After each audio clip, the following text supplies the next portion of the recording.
Do not go gentle into that good night, Dylan Thomas. The following triggers are in this video: verbal assault, abuse, racism, classism, TERFey or anti-trans behavior, suicide, God, religion, alcoholism, recovery, self-harm, and mutilation. This video was hard to watch. What started as a queer history moment turned into an hour of breaking down, sobbing, getting angry, and saying it how it is in a way that makes even me uncomfortable. It's hard to stick up for myself. Know that I am not coming for, calling out, or blaming anyone. I'm just trying to figure it all out, and that is messy and emotional and heartbreaking. Your kindness above all else is appreciated.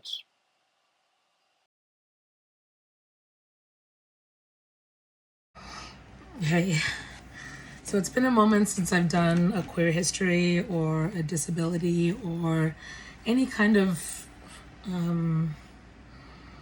workshopy, educational slash funsies kinds of things. And I have a couple of videos that I really want to finish because I think I've done like 75% of what I wanted to say. But I'm dealing with a lot of classist, ableist, racist, verbal assault from a chosen family member, and also just the I work harm reduction at events, and dealing with the busiest 2 weeks that we had in the summer, and then a breakup right after that. My parents are finally selling the house, which is great, but my mom's being a royal cunt and treating my dad and my aunt like shit. So I feel like my emotions are already tapped out in regards to what I need as a disabled queer POC person in the world right now. Why does that make sense? Oh, because the videos that I've been wanting to upload to my other account, Disabled and Proud in Vancouver, which has like an Instagram and a TikTok. I'll put them all here, or maybe I won't. This is not meant to be a plug. This is just meant to be me talking in front of a camera again and seeing how that happens. So where's my TikTokable one? Let's use this one, TikTokable. Here we go. So yeah, just my capacity to have conversations about my needs is very difficult because I'm very dissociative when it comes to what I need, and like some fucking racist, classist, TERFey, non-consensual shit that happened to my friend and I, and maybe I will talk about that because I feel like if I don't talk about it, I'm gonna fucking go crazy.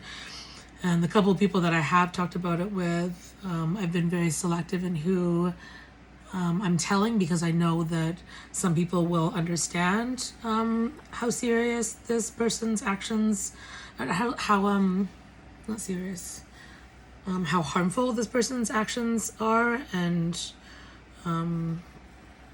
maybe give me affirming responses as opposed to, yeah. So I just did Kevin Dale. I was supposed to do a part 2. I know I said I was going to do a part 2 of that, and I think I have filmed it, but I haven't looked at it. So maybe I'll just do like a small fact today. Anyways, going back and forth. But yeah, this is still relevant. Okay, I can definitely talk about this. I've divided like my hundreds of facts into workshop slides that I feel are somewhat tracking what I've talked about, and like what I want to talk about next, and then how I can, because I've got some more DMS facts, the Dogwood Monarch Society facts. I've got some POC facts. I'm just looking at my slide presentation here because I can't look at the camera and present and engage with you and also see what's going on here. My memory won't allow me to hold these facts that I've created.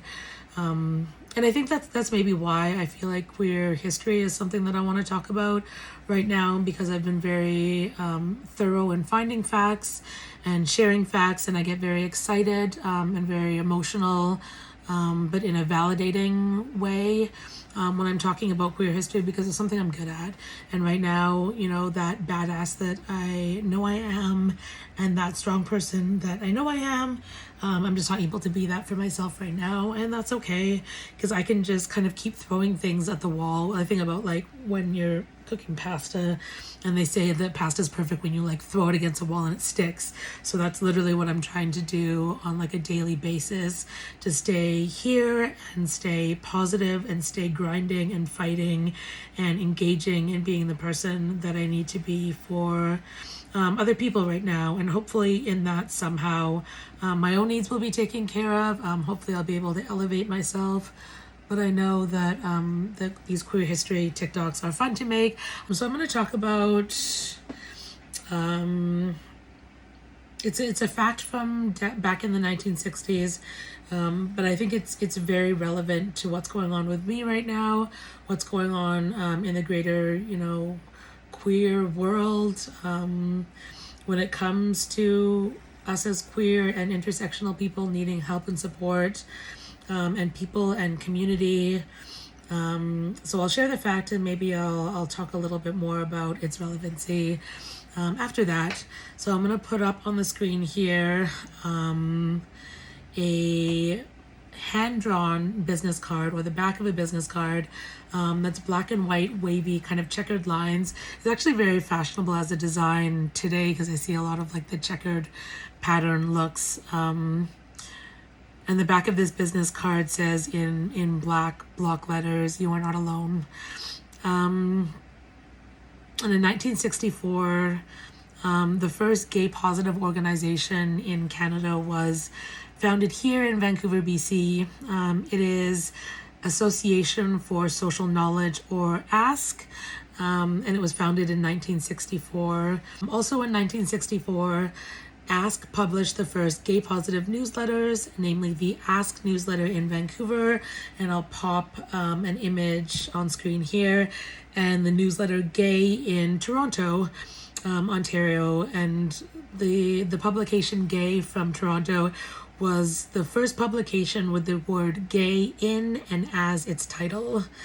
Also in the 1960s, on New Year's Eve 1966, the Ask Community Center opened at 1929 Kingsway with a mission statement to, quote, serve the, and this is outdated language for queerness, but it's an actual quote from the mission statement developed in the 1960s.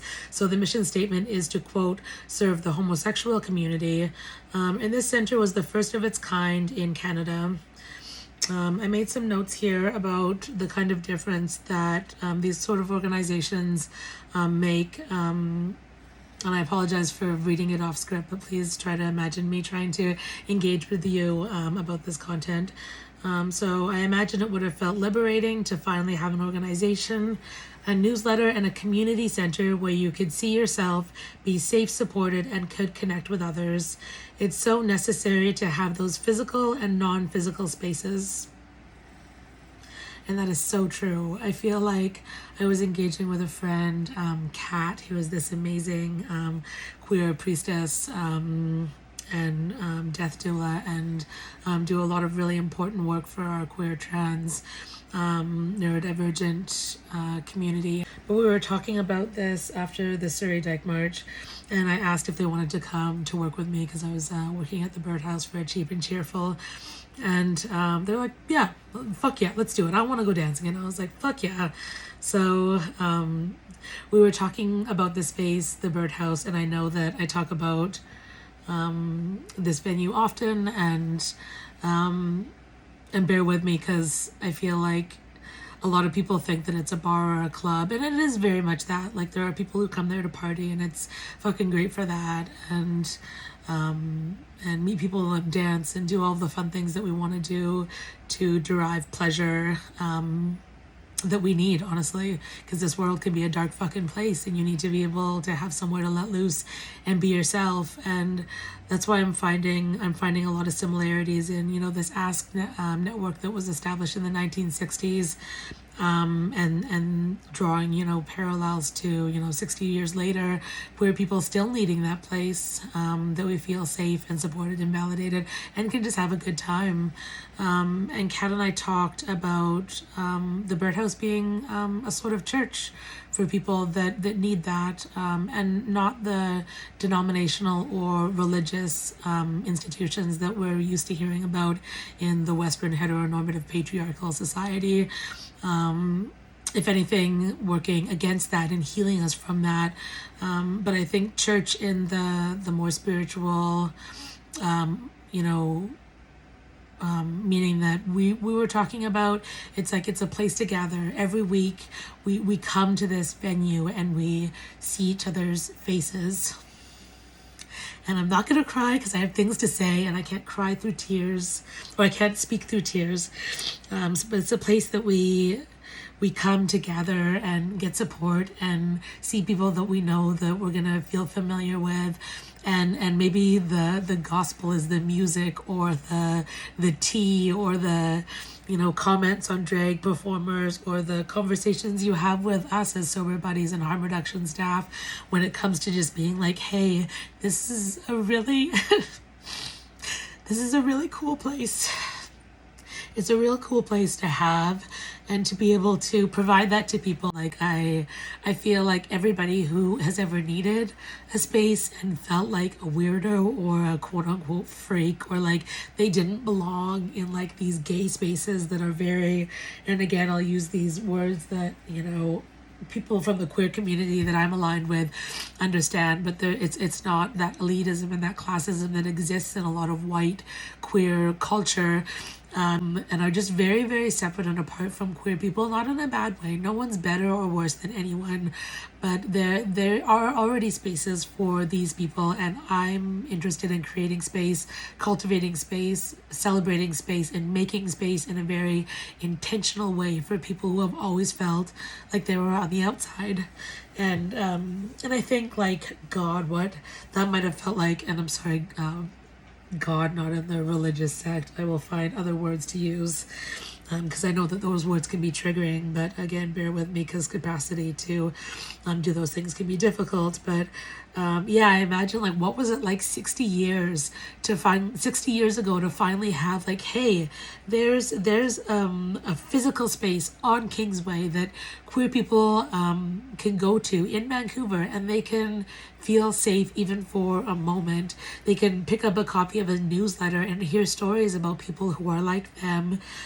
They can maybe submit letters to the editor like, oh gosh, I would like to go to the archives are in Toronto, and one of my people are there right now, so maybe we could do like a trip to Toronto and I could look at the archives and I can see like the letters that came in to the editors then, and we can hear what it was actually like 60 years ago, because I think emotions, because I think that connection to who we are and who we were and who we hope to be in the future. Maybe some sort of recognition for what queer people who are struggling have gone through would just help us be compassionate to people who we don't really know what their situations are like. I've been told that I have this inner monologue where I think that people are this way or that way, and I've developed conclusions based on things that are maybe true and maybe not true. And to that I say, like, that's what trauma looks like. That's what PTSD looks like. That's what, being under systems of oppression looks like. And I think unless people have been through it, they don't know what that looks like. And that's okay. I don't fault anyone for being like that. I just know that people who are not willing to kind of sit there and examine, like really truly understand, like, I had a disagreement with my mother the other night because she's taken my son on this amazing vacation, which I'm sure he's very thankful for, a lot of mixed feelings, but very thankful for as an experience, because it's not something that he can afford or I can afford. But she made him buy his travel insurance, and it was, I think, $70 or $80, which to her is pennies on the dollar. Like, she has a $4,000 fucking dining room table, and like, this woman does not give a shit about finances, because she's never really had to, I guess, which is fine. I grew up middle class, and I was kicked out of that house at 14. So my experiences in regards to my mom having money is not an experience I have a lot of memories from, honestly, and that's a lot of trauma and stuff too.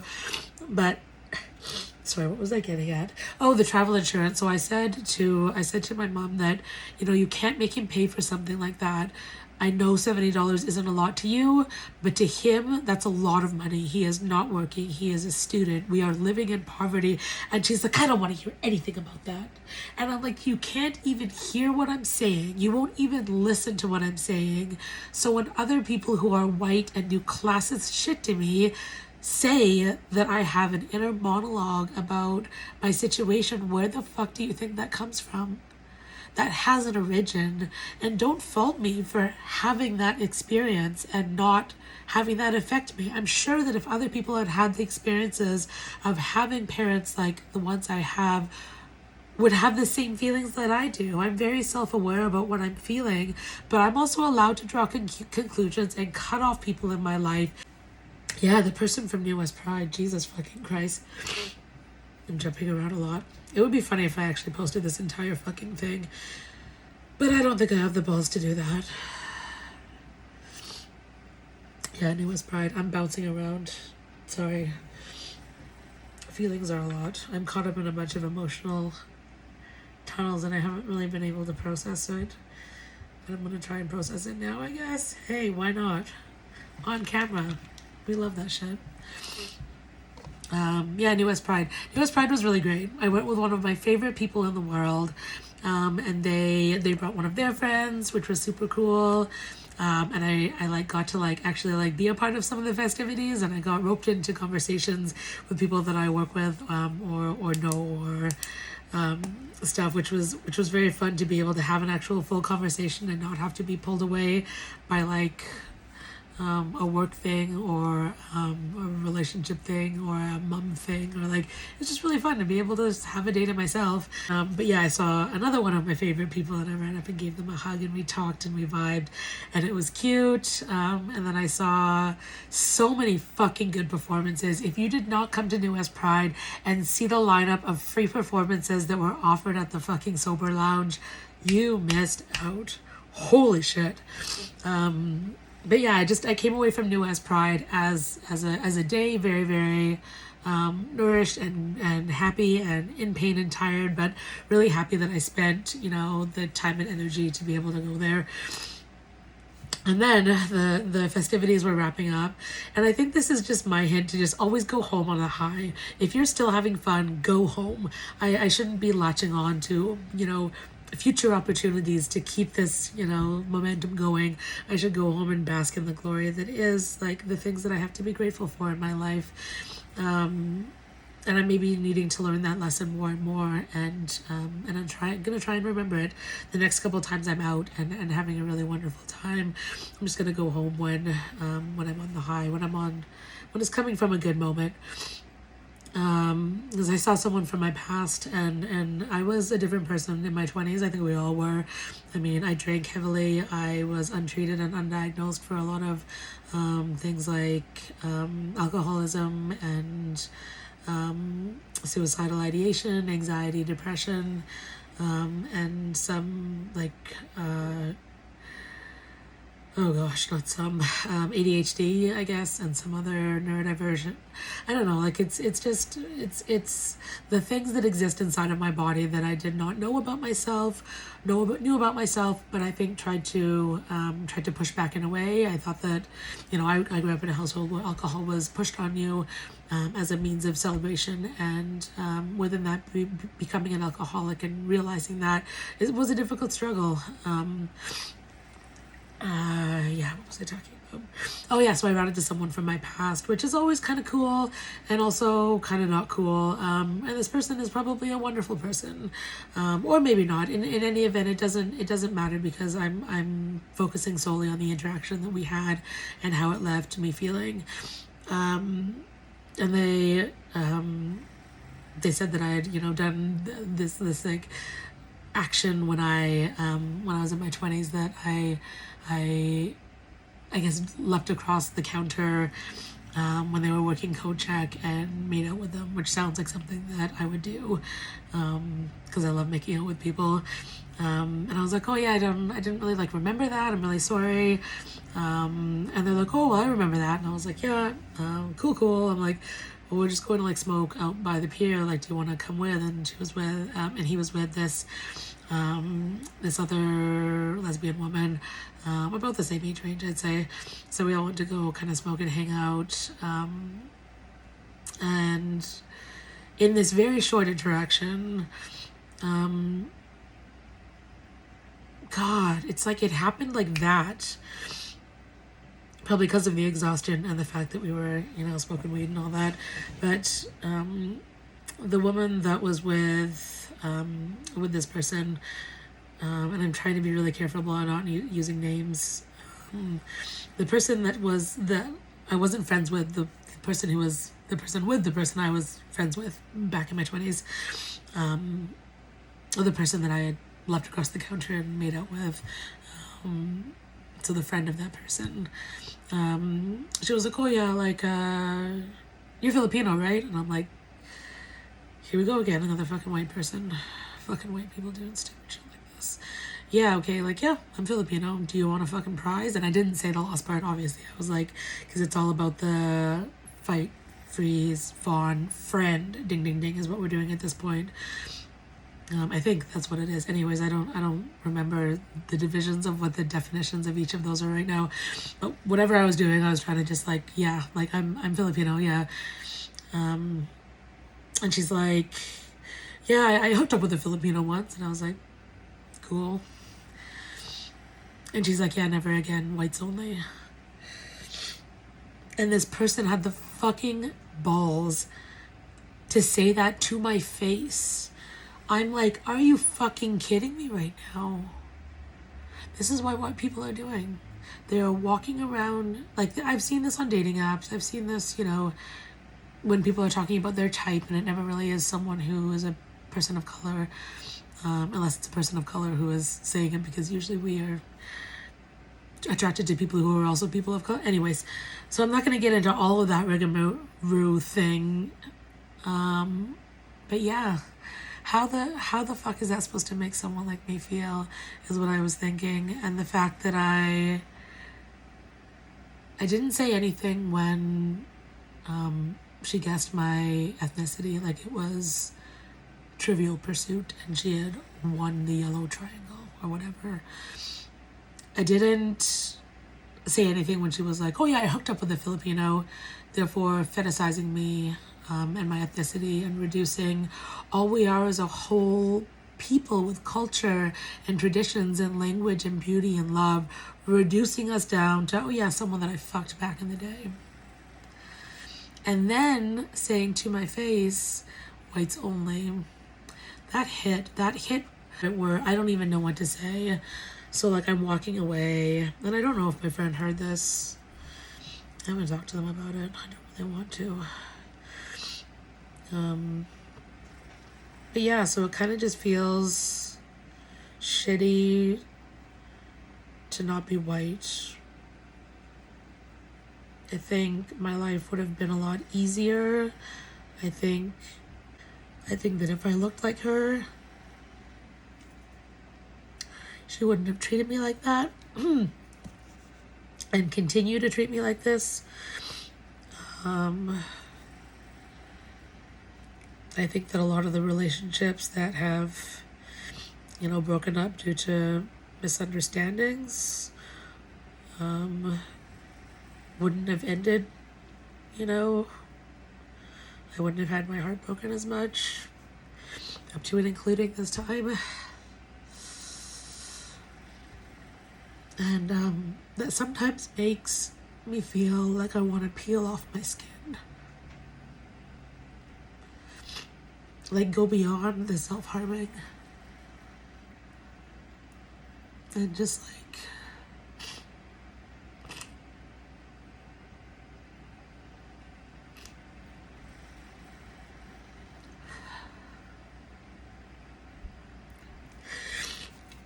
yeah.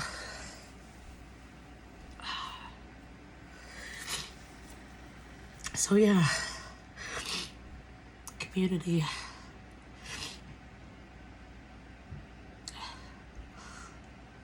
And I hope to like find my strength again. But it's like fucking daggers. Everything that happens that feels racist, classist, you know, I can only take so much of it. And I know I'm getting to an up, like to a limit.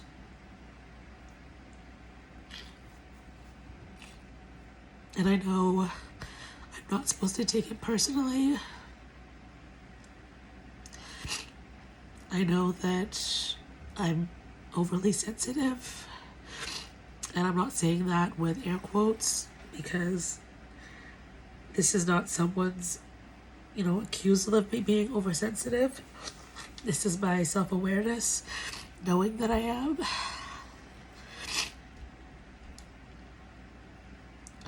But not knowing what to do about that. Because all I know how to do or all that I'm like trying to, do is feel and react and let those, millions of moments that have formed, my experience. I'm just trying to make something good out of it.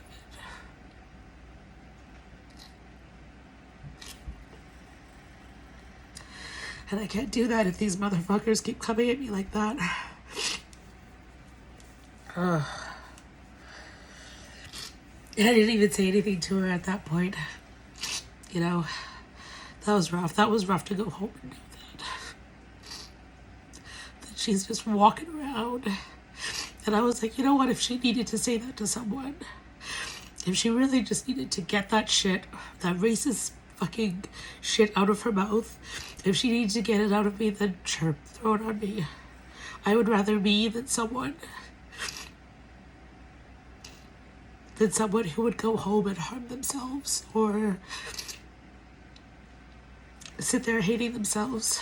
This was a little bit over a week ago, and I've been able to, manage with that, inside of me. And other people might not have been able to do that.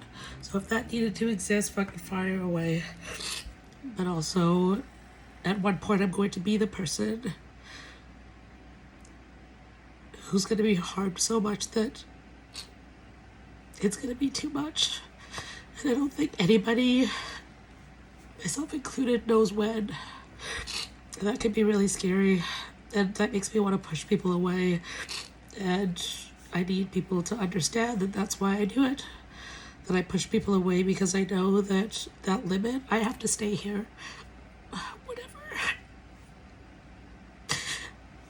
Whatever happens, I have to be okay. Ugh, fuck. Ugh, fuck. Okay. It's okay. It's all gonna be okay. And we write it down. It's all going to be okay. It's like children who back in the day used to write lines. I used to make my son write lines when he was misbehaving because I thought it was a good way to discipline. And I think still that it is. I think there's something about writing down something and reading it again and again, and solidifying that, making that the foundation that then you build other things up on. So it's all going to be okay.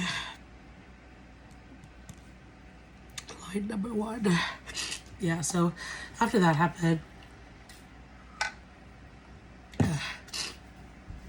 I don't even remember what else she did. Oh yeah, that she made some lewd comment and then did a lewd, grinding up against my friend. And I thought I drew the line. I was like, yeah, you can't do that. You can't touch her without asking her if that's okay and getting her consent. And then that was the fragility moment, of course, which is allowed to happen. I say it like fragility like that because I'm allowed to have a negative association with that act. If other people want to view that as me being overly judgmental of people, fucking go for it. Y'all are overly judgmental of me. I might as well be overly judgmental of you. At that point, and she was like, yeah, I didn't mean it like that. I'm not like that. And then I could see the conversation in the side where my friend was, I don't know, apologizing for my actions or trying to make this other person feel better. I don't know what it was, but that's why I haven't talked to them, because I don't want to find out what was going on. And that whole interaction was just a confirmation in this person's mind about how to treat people, and if they got a positive reaction, they got the phone number of the girl that they thought was pretty. Oh yeah, that was the other fucked up thing that they did. Oh my god. The first thing they did, actually, even before the racist comment, was the TERFey comment. So this part was just me crying and going through it, and it's just too much. Um, yeah, it's just too much to put out there.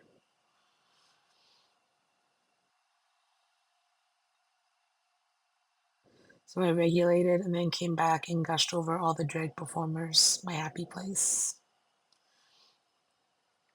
Yeah, so I was, celebrating, like I am now, but not in tears. I was just all happy and talking about, who we have, who our types are or whatever. And this, the one who was racist, and I don't know, what do you call people who don't listen to consent or don't practice consent?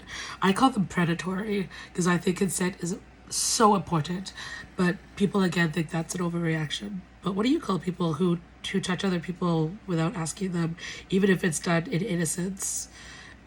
Maybe it's not quite the threshold for something you consider predatory, or maybe we're each allowed to self-determine what predatory is. And I think that's really important to establishing bodily autonomy. But I'm not going to get into any education things because that's not what this is for. Well, maybe it is. I don't know. We're just talking. I'm just talking. Holy shit, 40 minutes. You know what? Maybe I should upload the whole thing and just see what happens. I think I don't share enough with people, and I know sometimes when I share it kind of backfires, but I can't be afraid of posting things because I'm afraid of so much right now. I can't be afraid of this. Just my own words and people. Sorry, this is completely disgusting. I am showing on camera me like blowing my nose into my shirt. Mental health. This is what the destruction of. Anyways, no. Blah blah blah blah blah blah blah blah blah blah blah blah. Yeah. So what this woman said was, "Oh yeah, I like real women," and she said it like that, like with that slower tone and the raised eyebrows, and like kind of with her eyes towards my very beautiful and feminine looking friend. Like this one. I like real women like this one. And I was like, okay, so she's gonna be one of these people that doesn't think that trans women are women. Fucking infuriating. And I was like, yeah, I think beauty is it's everywhere, it's in everyone. Like I don't think that it looks a certain way, feminine, masculine. I think that those are words that we could use to describe beauty, but beauty and hotness and joy, like those are just things that they can exist. Like they don't have to be gendered for any reason, but to this fucking person they had to be. So yeah, I think that's 3 strikes and you're out at this point. I don't even remember your fucking name, nor do I want to. But to my friend who was with her, like, he was displaying some problematic behavior as well. And I guess that's fine. I mean, we're not friends anymore. I'm pretty selective about who I let into my world. When I got, the 2 or 3 a.m. drunken, Facebook message you up. I'm not going to respond to that. If you want to come at me with something like it was really wonderful to run into you and like what a blast from the past and I hope you're well, like any of those things, absolutely start an actual conversation. Don't just like talk to me like you're some fucking like toxic masculinity is one of my least favorite things in the world. So yeah, so that's what's going on with me. I will do more queer history stuff. I will try and get myself a low cost therapist. Please do not throw up some negative bitchy comment that's something like, oh well, this is your experience but other people have other experiences. Don't do that to me. If you could self-regulate, if you could be like, yeah, what Harmony's saying doesn't make any sense, but that's fine. I could vent about it to a friend, or I could journal about it, or I could, go and work out and get that tenseness out. You don't need to throw that aggression on me. I'm fucking exhausted. I don't even know how I would deal with that if I had to. But yeah, I'll finish telling the fact too at the very end. So if this is the end of the video, I've been crying for half an hour, so I'm sorry that this is what's happening, but I promise you I'm also okay because I got to talk about some things I think I needed to talk about. So the Ass Network. Yeah, the business card, you are not alone. Yeah, and having that physical space at the community center on Kingsway in Vancouver would have been really cool. You would have been able to maybe pick up a newsletter, read through it. You would have maybe left with one of those business cards that says you are not alone. And even though you were out in the world and people were doing, just mean stuff and being, anti-queer or homophobic or anti-trans, which is transphobic. We're trying to move away from medicalized language when we're just talking about ignorance. Let's not legitimize hate. Homophobia is not a fear of gayness. It is a hatred against them. And when we use medicalized terms, we legitimize it. We give it legs. We don't want to do that. So anti-trans and anti-queer behavior that was happening out in the world, even though they could not, again, it's the same as with the laws that existed in the 1960s. You could not take that piece of paper, you could not take that business card and throw that at these people who were enacting violence and even murdering people who were, had a sexual identity that was different than them. You couldn't use it as a weapon, I guess, to fight against what they're fighting on, but it's a shield. It's something. I imagine even now, if I had something in my pocket that said you are not alone, when I felt alone, I could pull that shit out and I could hold it and I could read it and I could write the lines of it again and again and again and again, and I could learn that I'm never as alone as I feel. That if anybody's watched Sense8, it's a great series about. I can't even explain it. Look up the trailer to explain, because I won't do, or I'll be here for another 3 hours explaining it. But yeah, there was this episode called I'm not just a bee, sorry. ME. I am also a we, and I think that's important for all queer people to know. And I think that, or rather, I hope that people 60 years ago felt that as well. And again, like what commonly happens, in queer spaces nowadays. God, even the organization.